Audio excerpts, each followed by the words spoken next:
दोस्तों इस वीडियो में हम बात करने वाले हैं सफेद दाग के बारे में, जिसे ल्यूकोडर्मा या विटिलिगो भी कहते हैं।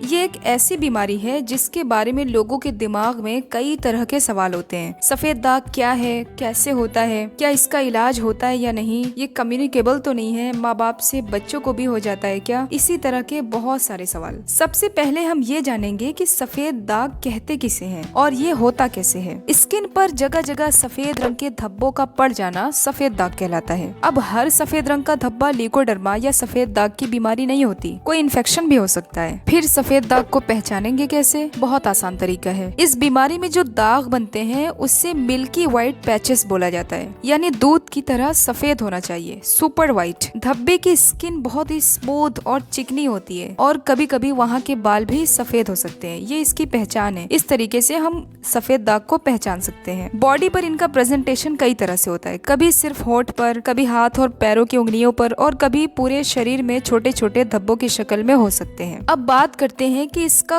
कॉज क्या है, ये होता कैसे है, रीजन क्या है।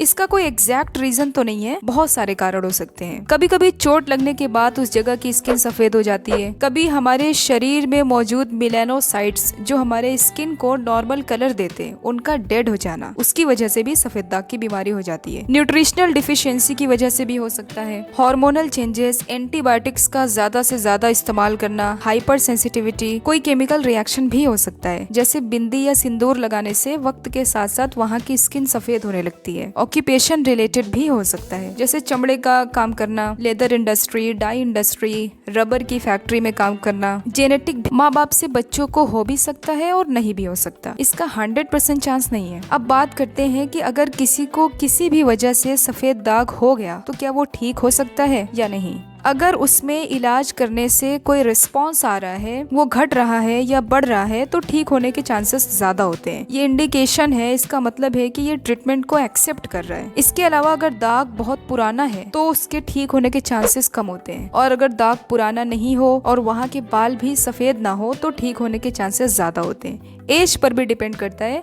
यंग एज में जल्दी ठीक हो जाता है। दोस्तों ये इलाज के बारे में कुछ जरूरी पॉइंट्स थे। अब बात करते हैं प्रिकॉशंस के बारे में, किन किन चीजों से परहेज करना चाहिए, किन बातों का ख्याल रखना चाहिए, क्या खाना चाहिए, क्या नहीं खाना। इस बीमारी में ठंडी चीजों से परहेज करना चाहिए, जैसे दही, चावल, केला नहीं खाना चाहिए। गर्म चीजों का ज्यादा से ज्यादा इस्तेमाल करना चाहिए। हर लाल और काले रंग के फल, सब्जियां और मसालों का इस्तेमाल कर सकते हैं। लाल मिर्च, काली मिर्च, गाजर, इन चीजों का इस्तेमाल करना चाहिए। इसके अलावा जहाँ जहाँ सफेद दाग है, अगर पॉसिबल हो तो कम से कम 15 से 20 मिनट तक उस हिस्से को डेली धूप दिखाना चाहिए। दोस्तों सफेद दाग के बारे में एक जनरल इन्फॉर्मेशन देने की कोशिश की है मैंने। ऐसा लगा आपको ये वीडियो और ये इन्फॉर्मेशन कमेंट बॉक्स में जरूर बताइएगा। मिलते हैं नेक्स्ट वीडियो में एक नई इन्फॉर्मेटिव टॉपिक के साथ, तब तक के लिए अपना ख्याल रखें।